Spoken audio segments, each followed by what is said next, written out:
नमस्कार। अभी हमारे साथ खास बातचीत करने के लिए विधानसभा से एक भावी प्रत्याशी हैं जो जनस्वराज पार्टी में जुड़े हैं। सबसे पहले सर आप अपना परिचय दीजिए। मेरा नाम दिलीप यादव हुआ और बिहारीगंज विधानसभा का जनस्वराज पार्टी का संभावित प्रत्याशी हूं और मधेपुरा जनस्वराज कार्यालय प्रभारी भी हूं और बिहार प्रदेश कार्यकारिणी सदस्य भी हूं। मधेपुरा में जनस्वराज पार्टी गठन 2 अक्टूबर 24 से पूर्व से ही मैं जनस्वराज के लिए क्योंकि जनस्वराज पार्टी के जो सूत्रधार है माननीय प्रशांत किशोर जी, उनके विचारों से, उनके हर एक कार्यक्रम के माध्यम से, यूट्यूब के माध्यम से मैंने उन्हें देखा था, सुना था, तो मैं प्रभावित हुआ था। लेकिन जनस्वराज पार्टी की जब पदयात्रा में माननीय प्रशांत किशोर जी मधेपुरा आगमन हुआ था, तो मैं उनके साथ हर सभाएं में, पदयात्रा के माध्यम से जो गांव-गांव में सभाएं होती थी, उस सभाओं में मैं उनके साथ रहा और सभाओं में मुझे भी संबोधन करने का मौका मिला। और साथ में जब एक साथ बैठे तो कुछ बातें हुई, उनके विचारों से बिहार के दर्दों को काफी हद तक अपने दिलों से उन्होंने बताया और उनसे प्रभावित होकर मैं जनस्वराज में जुड़ा।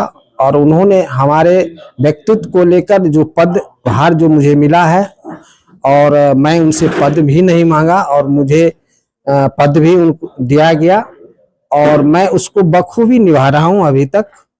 और आगे जो मुझे जिम्मेदारी जनस्वराज का जो भावी उम्मीदवार के रूप में दिया गया है, मैं क्षेत्र के हर गांव में एक एक सभाएं करा रहा हूं, पंचायतों में, और लोगों में एक बदलाव का जो है वहां दिख रहा है बिहारीगंज विधानसभा में। क्योंकि बिहारीगंज विधानसभा में जो वर्तमान के विधायक हैं निरंजन कुमार मेहता, जो क्षेत्र में मैं जाता हूं, जिस भी गांव में, दलित गांव हो, जनरल गांव हो, हर व्यक्ति ये कहते हैं कि मैं उनका चेहरा भी नहीं देखा। तो मैंने कहा कि भाई जब आप चेहरा नहीं देखे तो वोट क्यों डाल दिए? तो उस समय में नीतीश की एक लहर थी तो डाल दिया था, लेकिन अब बदलाव चाहिए मुझे, यहाँ विकास चाहिए बिहारीगंज विधानसभा में। तो उसके लिए मैं हर क्षेत्र में, हर जगह जनस्वराज की जो 5 सूत्री बातें हैं, बेरोजगारी की, पलायन की, शिक्षा की, ये सारी बात मैं उनको बताता हूं और लोग प्रभावित भी हो रहे हैं। तो क्या लग रहा है इस बार जो है बदलाव होगा? बिल्कुल बदलाव होगा, क्योंकि बदलाव तो जनताओं के द्वारा मत अधिकार के तहत में होता है। तो मतदान देने के बाद लोग विधायक बनते हैं, MP बनते हैं, MLA बनते हैं, जिला परिषद बनते हैं, मेयर बनते हैं। तो जनस्वराज पार्टी में भी विधायक बनेंगे इस बार, क्यों नहीं बनेंगे? क्योंकि प्रशांत किशोर जी का जो मुहिम है, ये मुहिम जमीनी स्तर की है। जो गरीब, जो बेरोजगारी के लिए जो पलायन कर रहे हैं, भर भर के बोगी में जा रहे हैं, यहाँ बिहार से पलायन कर रहे हैं, इस पलायन को रोकने का मुख्य उनका एक मैप बन चुका है प्रशांत जी का, कि मैं बिहार में अदर स्टेट में बिहारियों को नहीं जाने दूंगा, यहीं रोजी रोजगार का व्यवस्था करूंगा, यहीं उनको संसाधन दूंगा और यहीं पर उनको रोजगार देकर यहीं पर अपने परिवार के साथ रहने का रखूंगा। और बच्चों को जो यहाँ खिचड़ी खिलाकर रोड पे, जो स्कूल में शिक्षक हैं लेकिन बच्चे रोड पर हैं, ये स्थिति है बिहार में। और यहाँ पे जो शराबबंदी हुई है, सबसे मुख्य मुद्दा है शराबबंदी।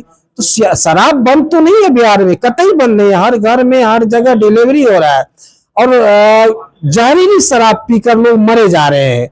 बहुत घटनाएं हो चुकी है बिहार में, शराब से लोग मरे हैं। तो ऐसी घटनाएं को लेकर तो सरकार को चिंता होनी चाहिए कि शराब को, असली शराब जो ब्रांड है, जो बिक रहा था, लोग मरते नहीं थे, लेकिन आज तो जहरीली शराब से लोग मर रहे हैं। इस बिहार में आपको कौन कौन सा नशा देखने के लिए मिला है? अरे सबसे बड़ा सूखा नशा, जो शराब जब से बंद हुई है, युवाओं में सूखा नशा काफी बेहद हो चुका है। हर शहर में सूखा नशा चल रहा है और उससे बच्चों का ब्रेन पर असर पड़ता है और वो बच्चे, परिवार बिलख रहा है बच्चों के लिए, क्योंकि वो बच्चे किस ओर जा रहे हैं, बिहार किस ओर जा रहा है, ये रोना हो रहा है बिहार के। जिम्मेवार कौन है? नीतीश कुमार है, बिल्कुल नीतीश कुमार है।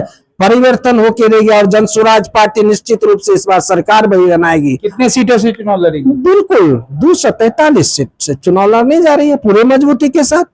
क्या लग रहा है 243 सीट पे जीत हासिल? बिल्कुल बिल्कुल, जनता मुहिम कर हो चुकी है। जनता ये चाह रही है कि बदलाव हो, सरकार भी बदलेगी, व्यवस्था भी बदलेगी। ये निश्चित रूप से जान लीजिए, प्रशांत जी का अभी 50% नहीं 40% ही मुहिम चला है।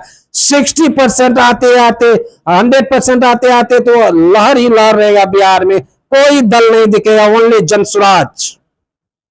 जनसुराज का मतलब जनता का सुंदर राज, बस यही जनसुराज का मुख्य उद्देश्य। धन्यवाद।